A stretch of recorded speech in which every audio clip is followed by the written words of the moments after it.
Good morning or afternoon.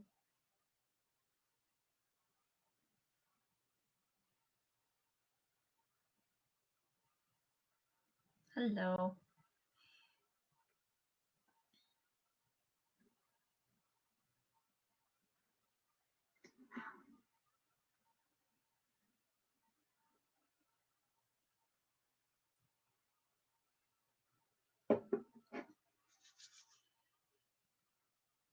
How is everyone this morning or afternoon? Today. How's everyone today? Cold. Yeah, it is chilly here. My house is cold, so it says it's only gusting to 6 kilometers an hour outside, but I think it's a definite lie because everything's blowing around. Sunny, cold, and windy.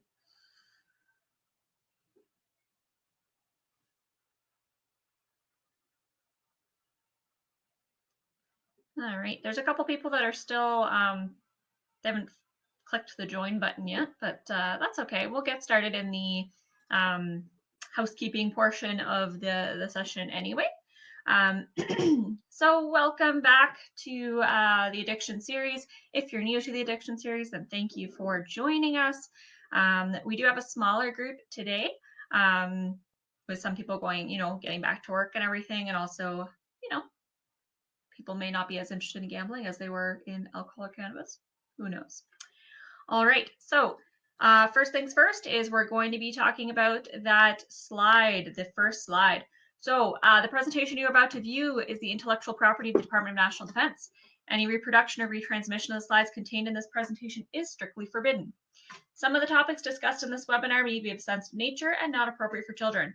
We do ask for parental discretion. So we are going to be talking about gambling today, so just please keep that in mind if you do have children around you.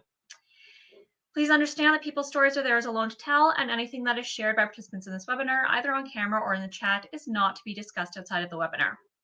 This webinar is being recorded and will be available for viewing later on cafconnection.ca. Though active participation is encouraged, you may simply follow along without using the chat or the video microphone functions if you prefer.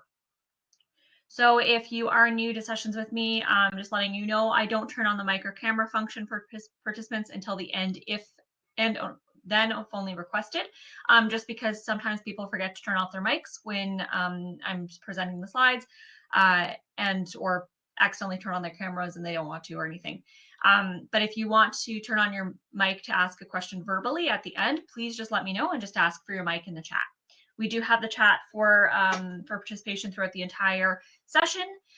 There will be a few poll questions. There's going to be the regular poll questions that I ask every time, as well as a couple ones for the session itself. Please keep in mind it's anonymous, so I can't tell who has answered what. So please just be truthful and honest on that, so that we kind of have a bit better of an idea about who you are and what your experiences with this topic. Okay. All right, so before we get started into the session, the first poll I'm going to ask is what is your affiliation with the CAP community? So you're going to see that pop up there. So I just want you to answer whether you're a serving member, a veteran, a family member, a civilian employee, or other. So civilian employee would mean D&D or CFMWS.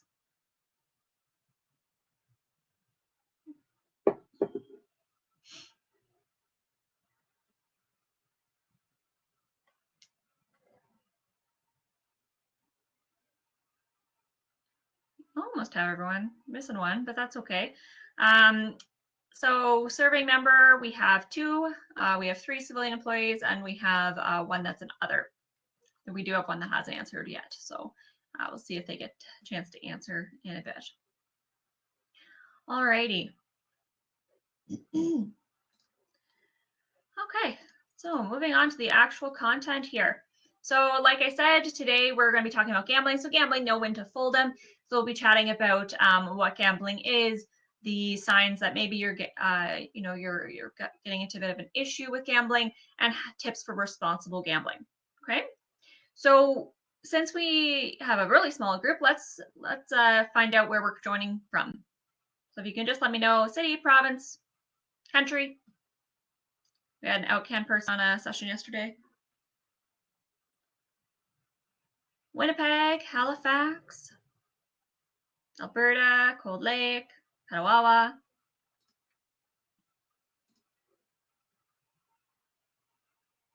Right. All right, so we have a few different places in Canada showing up today, which is awesome. Welcome to everybody. Okay, so first things first is, what is gambling? So gambling is risking something of value when there's an element of chance associated with the outcome. See, I normally warn everybody that this is going to happen, and he never does it. Okay, sorry about that. My spouse is at work today, so I'm on dog duty. Yeah, inside.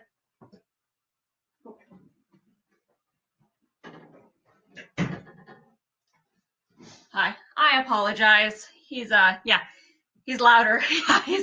He's a 70-pound dog, and he definitely likes to tell people when he doesn't appreciate them walking by the house. Working on it.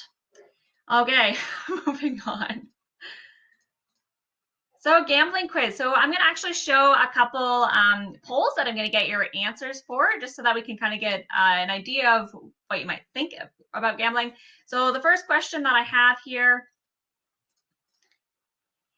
is going to be, if you buy a Lotto Max ticket, your odds of winning the jackpot are, so you'll see that poll pop up, so you can answer 1 in 100,000. It depends on how many tickets are sold.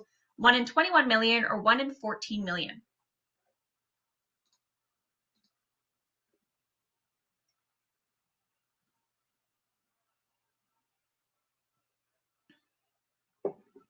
And if you're not sure, just do your best guess. This is, and you know, you're not getting quizzed and you don't have to pass or anything on this.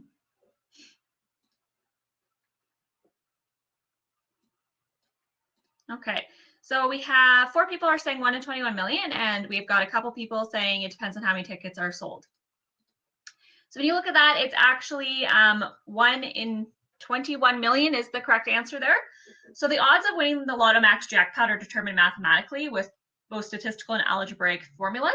So when you look at the Lotto Max, there are 7 numbers picked from a pool of 1 to 49, with the potential number combinations of almost 21 million. So that is why you have a chance of 1 in 21 million. If you're looking at the odds of Lotto 649, it would be approximately 1 in 14 million. So no one fell for the 1 in 14 million there.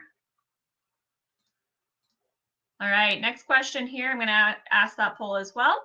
What reason was ranked highest by Canadians as a motivation for gambling? So social reasons, the thrill of winning, charity donation, or entertainment.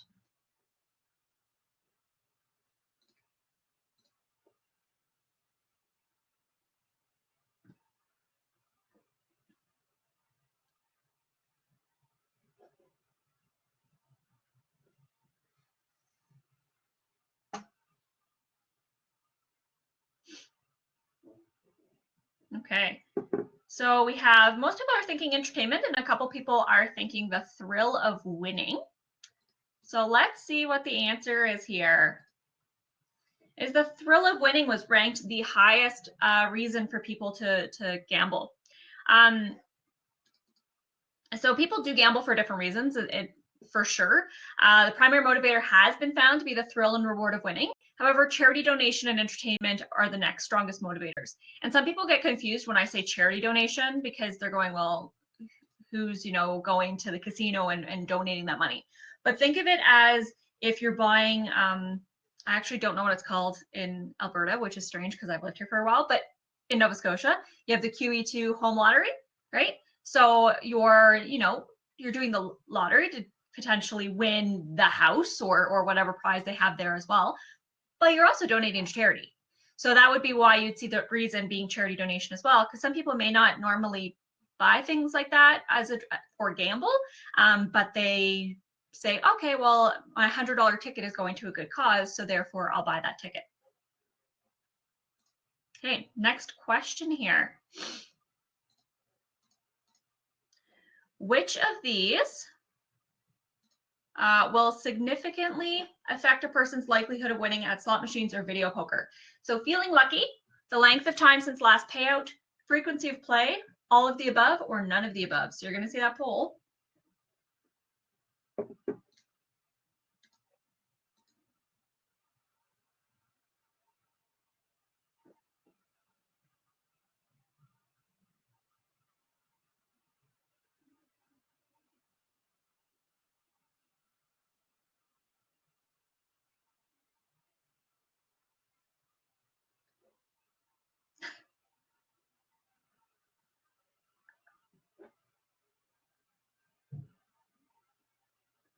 Okay, so everyone's saying none of the above.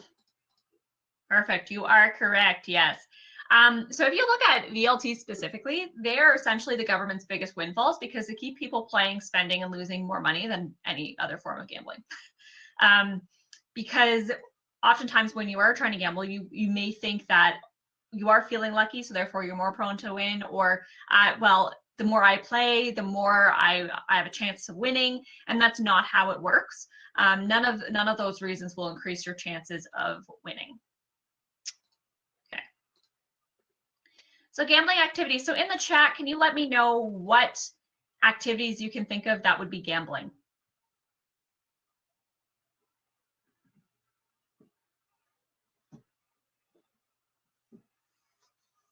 Scratch tickets.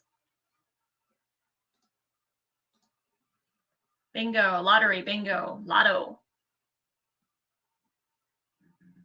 Raffles.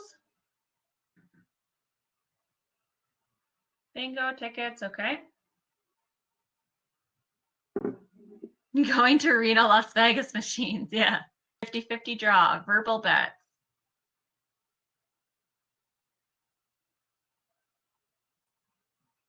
Anything that risks something you own for the probability of getting something more in return. Yeah. Glass turkey raffles, yeah.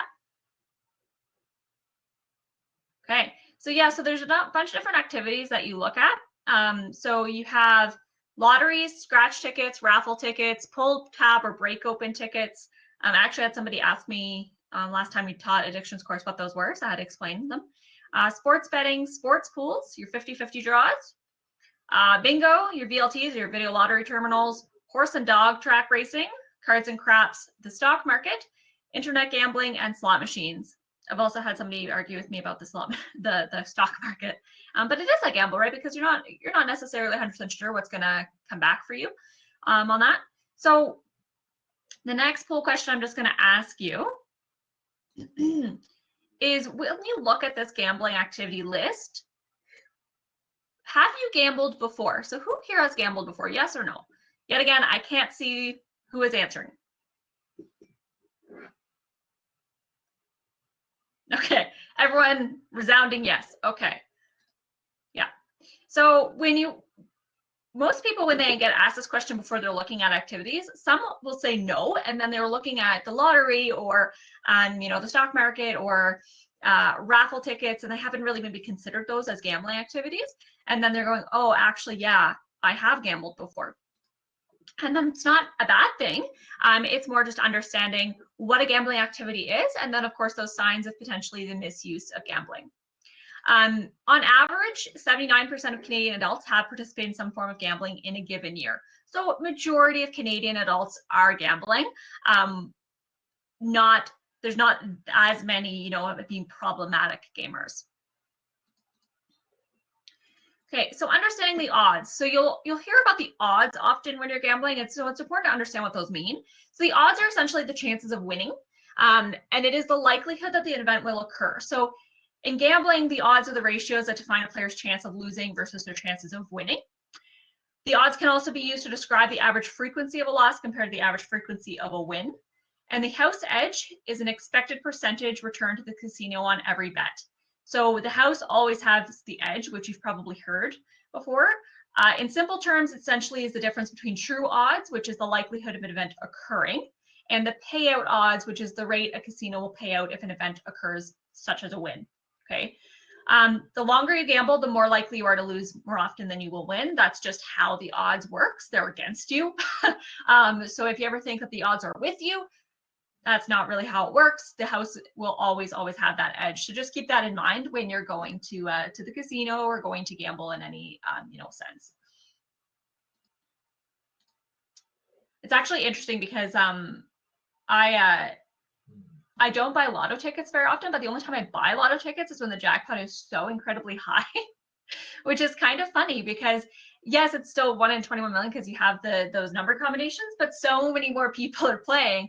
So if that combination is picked more than once, then you're sharing the prize, right? So it's kind of interesting how you see people, they only will buy a lotto ticket if that jackpot's crazy, crazy high.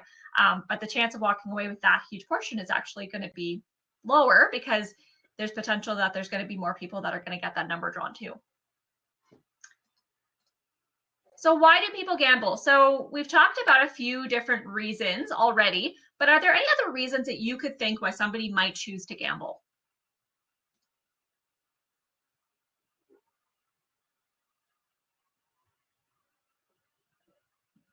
So I've talked about the thrill of winning, charity donation, the entertainment. Yeah, so the need for money or for fun, yeah. Addiction to the thrill, yeah.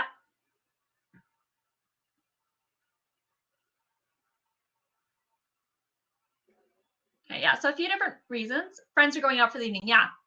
So people do gamble for different reasons. It's just the thrill of winning money. So they're trying to gamble back to win back money they may have lost, or maybe they haven't lost money gambling, but they're on hard financial times. So they've heard people have won huge windfalls gambling, so therefore they're going to try their luck at that. Stress as well. It's something that people do when they're stressed out. Escapism. So it's much like any other thing that you could become addicted to. It allows you to kind of escape from your real world problems for momentarily, essentially. And socialization, because people are also doing it, so why not go do it with them so that you can hang out with each other. Okay, so somebody also mentioning is because they don't know better. So definitely some people may lack that awareness of what gambling is and what it really, what those odds mean, what their chances of winning really are, and what are potentially the risks of gambling as well. So definitely a lack of awareness can cause some people to maybe gamble a little bit more excessively than would be appropriate. So a report published in the International Gambling Studies did find that popular motives for why people gamble do include the mood change and the dream of achieving a jackpot win. So I just told you that the only time I ever buy a lotto ticket is when the jackpot is incredibly high. And then I imagine all the wonderful things that I will do with that, 60 million. I'm never going to get the 60 million, right? But it's fun to dream. Games also have the power to change the moods of players. And other reasons include those social rewards and the intellectual challenge. So some people are challenged intellectually by playing games. So that is another reason that they may play. Research has also shown, sorry about that, press the wrong button there. Research has also shown that the brain is activated by gambling in much the same way as it is with drug use. So when you gamble, your brain releases adrenaline and endorphins that make you feel excitement, which is a reason it can be difficult for people to know when to stop when they're in that moment.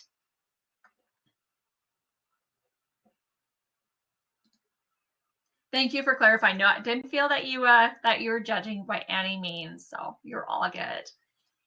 Okay, so when we talk about what problem gambling is, that is gambling that's done excessively, and it negatively affects other areas of a person's life. It does occur when someone spends more time or money gambling than they can afford, and it harms at least one life area. So that is interpersonal relationships, finances, physical and or mental health, and occupational and or academic performance. So you'll see harm in at least one of those life areas, but potentially more. The term problem gambling is the most commonly used term in Canada because it's descriptive and inclusive that the problem can exist on a continuum from very minor to very severe. So if you joined us in the first session, we went over the intro to substance use and we went over that mental health continuum applied to addiction. So same thing, problem gambling is seen as on a continuum. So you can have a very minor issue to a very severe issue. Problem gambling also doesn't label or stigmatize a person the way that a gambling addiction, the term gambling addiction would. You may also hear other terms related to gambling, and I do want to kind of go over those just so that you're not confused if you do hear other terms. So if you hear gambling disorder, that is the diagnostic term that's currently used in the DSM-5, so the Diagnostic Statistical Manual. And it is defined as ongoing and repetitive engagement in gambling activities that leads to significant distress or impairment. So very similar to problem gambling, it's just a diagnostic term. Pathological gambling was what was used in the previous edition of the DSM, and is not used anymore for diagnostic terms, but it's still used in scientific literature. So if you're reading research articles, you may come across that term. And then compulsive gambling, which is commonly used in the general public, as well as in the United States and by Gamblers Anonymous. However, it's not really accurate because gambling isn't a compulsive disorder. So it's not descriptive of what a gambling actually is. However, you may hear any of those terms, but we normally discuss it as problem gambling in Canada. So before I go on to the next slide, what do you think are signs you may have an issue?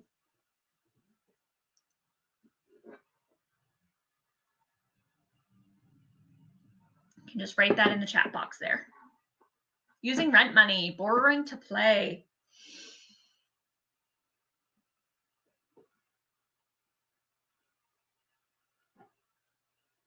Lack of money. Less time with family.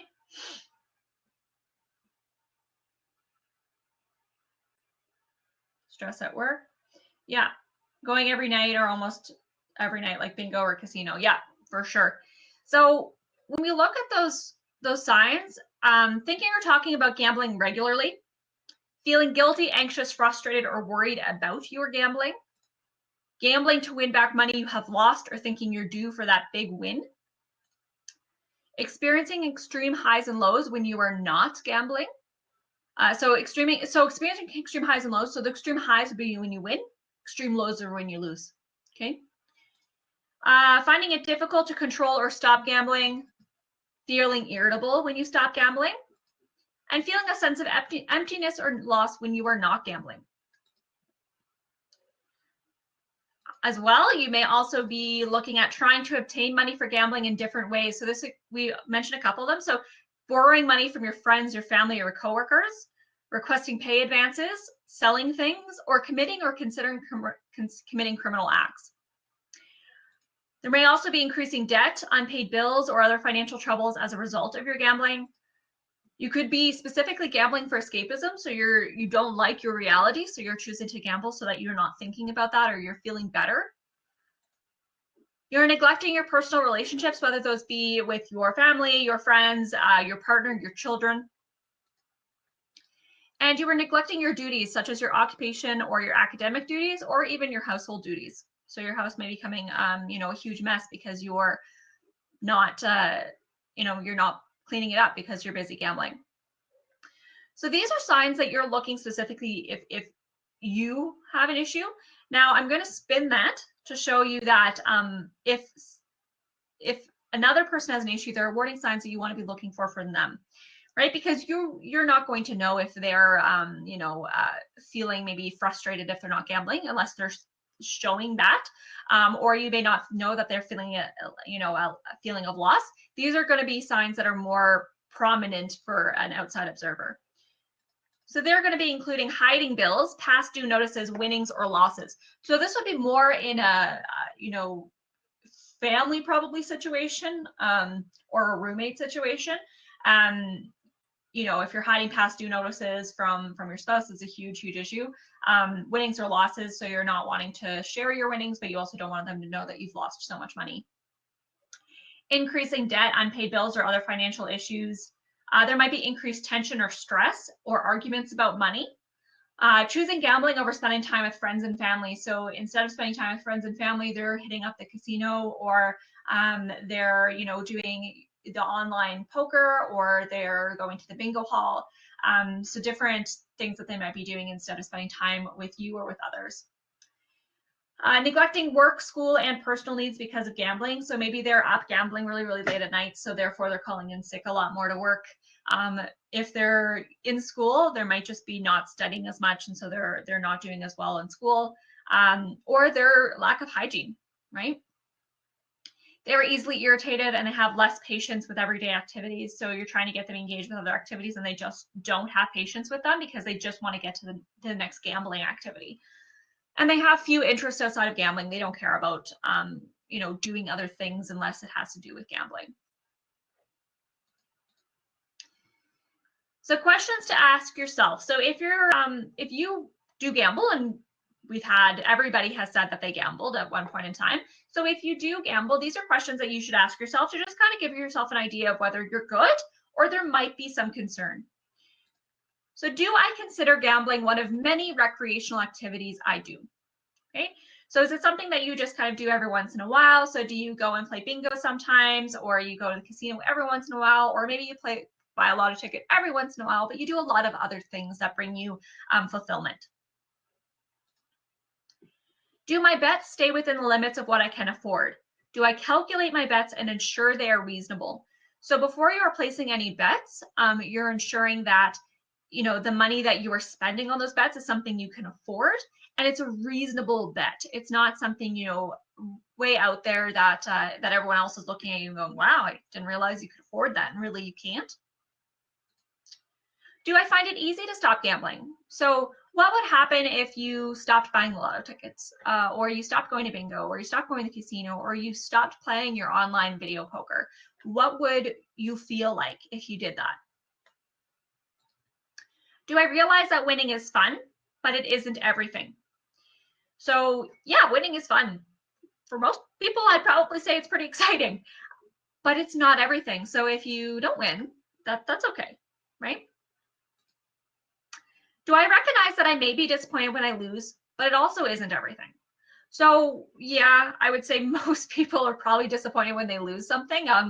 It's not a super awesome feeling, but are you going to be okay if you lose, right? Are you going into there thinking, I may win, but that's a pretty small chance. The likelihood is I'm probably going to lose, and I'm okay with that.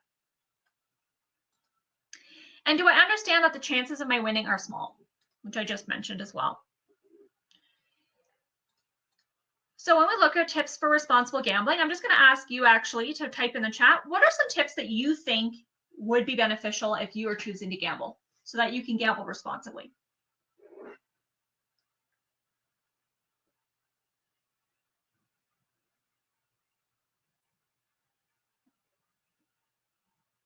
Have a limited amount of money on you? Yeah.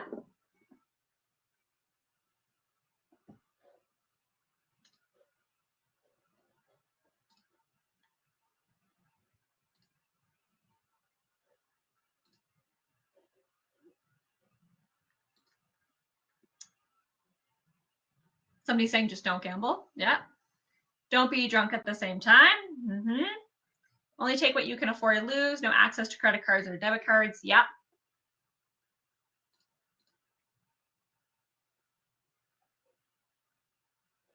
Okay. So let's take a look at some tips, okay? First one, don't think of gambling as a way to make money. It's not. Okay. It's a very good way to lose money, but it's not a way to make money. Okay. Always gamble with more money. Not with more money. Always gamble with money that you can afford to lose. So, if I'm choosing to buy a lotto ticket, that's not going to be, a big dent for me if I choose a lotto ticket. I can afford to pay that ticket, right? Now, let's say I was buying a lotto ticket every week. That adds up. Do I think that I could better use that money somewhere else? Yes, which is why for me, I only buy every once in a while, and I buy when I'm definitely not likely to win anything. Never chase losses. You will get yourself in a lot of trouble with that just because you just keep kind of digging in that financial hole. Setting a money limit. So it's really important to just have an idea of how much you're going to spend when you go in there. And once you have spent that much, you're done. Okay. So essentially, for example, like if you go to a slot machine, you put 20 bucks in, you've lost 20 bucks, you're done. Okay, that's what you've decided to spend. So I've always done that when I've only gone to the casino, I think 3 times in my life. And each time was $20. And I had friends that wanted to keep going. I was like, no, I spent my $20. Bye. I was done. I don't think I actually won once. I had one friend that she did the $20 as well. She actually got up to $30, so she had $10 back, and she decided to cash out, and we went and did something else, right? Because it was just something that we had a little bit of entertainment and fun in, but we walked away from that without losing money, okay? Set a time limit, so know how long you're going to gamble for, whether you're going to a physical gambling establishment or you're going on your phone or online to gamble. You want to set a time limit specifically for that, okay? Don't gamble when you're stressed or upset. So we don't want to use gambling as a way to escape our feelings and emotions. Same with, we wouldn't want to use alcohol or cannabis or other drugs to do that. So keep in mind that if you're, going toward gambling because you're feeling stressed, that might be an aha. I shouldn't be touching that right now because I need to be dealing with what's going on that's causing me to be stressed right now. Balance gambling with other activities. So again, we want to make sure that we have other activities that we're enjoying. So as my example, when I went into the casino with my friend, we spent, I think, spent about 20 minutes in the casino with the $20. We left with the $10 extra, and then we went for dinner, and we went and walked around the city and just kind of it was a Nocturne at night, so we checked out Nocturne at night. We did other activities, right? Gambling wasn't the only reason that we were going out that night. And don't combine gambling with alcohol, which was mentioned as well. Because remember when I spoke about alcohol, alcohol makes you more impulsive. It just kind of diminishes your capacity to make decisions. So if you're using alcohol while gambling, you're more likely to make poor decisions or to spend more money, which is also why it's really important to also not be bringing your credit cards or your debit cards if you're drinking alcohol, but also if you're concerned that you might spend more than what your limit is. So if you're going to have a money limit, bring it in cash and leave those cards at home. If you feel like you might have, an urge to spend more money, okay?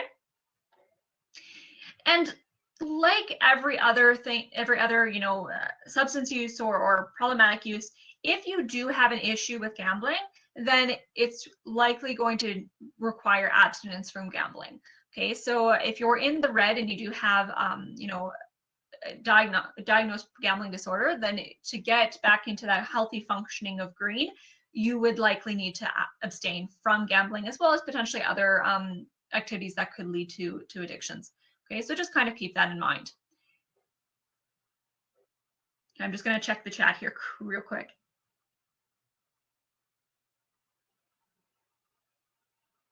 Okay, so somebody mentioned take out winnings you have made to cover your startup and play with only the winnings if you make it to that point. That's a good point as well. Yeah. So for example, we could have done the $10 and then only played with $10.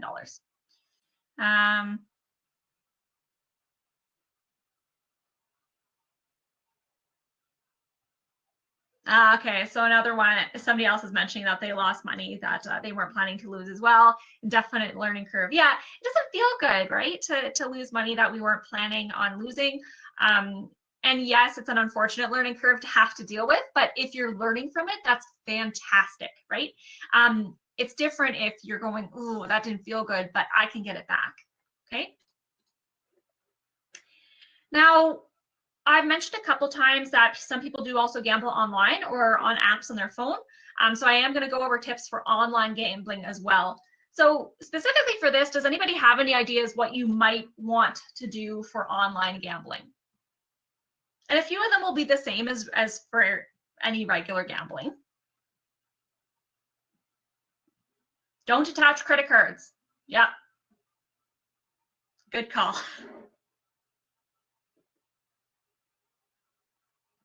Stay off the sites. Yeah.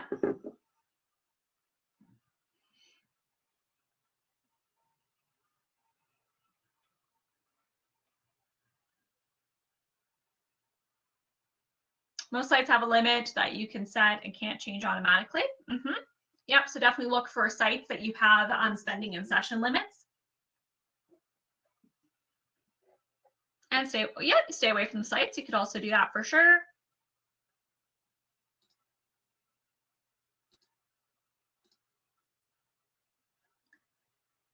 Yeah, don't sit on a good comfy chair so you can get up and leave. Yeah, and stay on credible sites.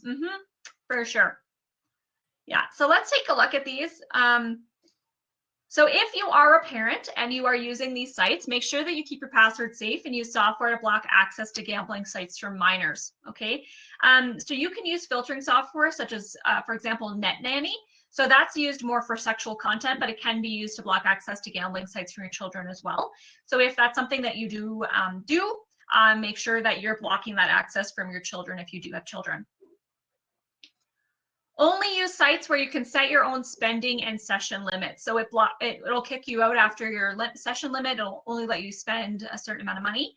A lot of these tips are from the Responsible Gambling Council, and they actually will have an RG accreditation on the sites that essentially have met or exceeded the responsible gambling criteria. So if you're choosing to gamble online, look for that accreditation so that you know that that company has gone through that process and they are meeting or exceeding those guidelines to make sure that people are more apt to gamble responsibly. Okay. you can also, sorry. So request to be self-excluded from the site or use a free gambling site blocker app if you are having an issue. I am going to go over self-exclusion in the next slide, specifically about more land-based gambling. But you can use free gambling site blockers such as BetBlocker or Gamban. And I'm going to actually do a handout for you guys at the end, which will, sorry, have links to those sites so you can kind of check them out as well. And lastly here is keep an eye out for hidden fees when it comes to using your credit card to play. So somebody may mention as well, don't attach your credit card. Online sites and apps have so many hidden fees on them. So you really need to be careful when you're on those, just to make sure that you're not spending more than you thought you had signed up for. And I will say that they're really, really good at marketing online gambling. I know even when I play like, you know, Wordscape or something on my phone, I don't have the paid version, right? So I get the ads, and I'd say 9 times out of 10, my ads are for online gambling, like apps to download to gamble. And their ads make it look super amazing and like I'm going to win millions and millions of dollars, right? So it's very easy to kind of be sucked into those ads. So we just want to be very aware of that fact that you may be spending even more money because there are those hidden fees as well. Okay, so let's talk about self-exclusion, just because I want to make sure people understand what this is. So it is voluntarily entering into an agreement with an operator not to gamble for a chosen time. It can be a really important first step in helping you control your gambling if you're finding that you're having an issue. So when and why to self-exclude? These are going to be reasons why you may choose to do so. So you are no longer having fun. Gambling is causing problems in your life. So remember, I mentioned either your personal relationships, financial, occupational, or academic, your physical or psychological health as well. You feel you could benefit from taking a break. Gambling is causing you or the people around you undue stress. The urge to gamble has become so uncontrollable and you are ready to change. So that ready to change is an important portion as well, because for anybody who's tried to get somebody to, you know, stop something or change something, so like lose weight or quit tobacco, they have to be ready for that, right? Because we can't make them ready for that as much as we want to. If they're not ready, the success of them, their success is not going to be as high as if they're ready to make that change, okay? You feel that your gambling has taken over all aspects of your life and is causing you harm, and your focus is solely on winning back losses. Okay, so if these are anything that you're kind of, you know, is describing you, then you may want to be looking into self-exclusion if you haven't done so already. Okay. So resources for gambling responsibly. I'm actually going to give you a handout. This is something I put together with information from the Responsible Gambling Council. So it has information about who to contact if you're having gambling issues. So first off, you know, your base or wing mental health services for sure. Or you can talk to the CAF Member Assistance Program. But there is also, sorry, my voice today. There is also, you know, I think it's GAM Talk. It's an online support for gambling issues. So you can talk to people who are going through the same thing. And I have included the helplines for all of the provinces and territories as well. I've included information about Gamblers Anonymous and Gam-Anon, and information about how to self-exclude across Canada. So if you're having an issue, or if you know that somebody potentially is having an issue and is looking for that information, then that is all there for you. Okay.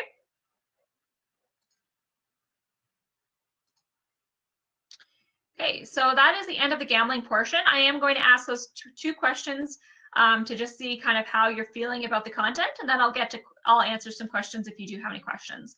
So the first question that I'm going to put here is, I feel I can apply what I learned today in my daily living. So you can answer strongly disagree, disagree, neither agree nor disagree, agree, or strongly agree.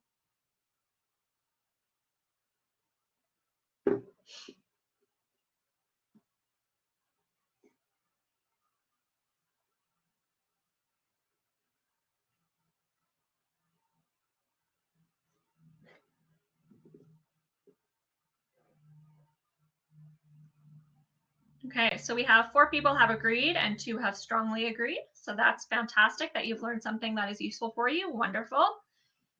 And the next poll, which is our last poll, is how satisfied are you with the Demio platform? So that is the platform that we use to bring you these virtual webinars. So are you extremely dissatisfied, somewhat dissatisfied, neither satisfied nor dissatisfied, somewhat satisfied, or extremely dissatisfied? Awesome, and everyone has answered. So we've got pretty much everyone is satisfied at some extent. One person doesn't really matter so much. So that's fantastic because we're glad that this is working for you. Awesome. Okay, so reminder of the next 3 sessions here. I will actually go grab that registration link while I wait to see if anybody has questions. But the next section is going to be next Thursday, and it's going to be on video and internet gaming. So if you are interested in learning about that, whether you game or you have somebody else in your life that games, that would be a great session for you to join in on. So now I'm going to open it up to questions. If you do have any questions, while I just go grab that link for you. And yet again, if you have a verbal question, just let me know and I can pop that up. I'll open up here. There's also the resources as well for that we put on the end of every session if you would like to take a look at those.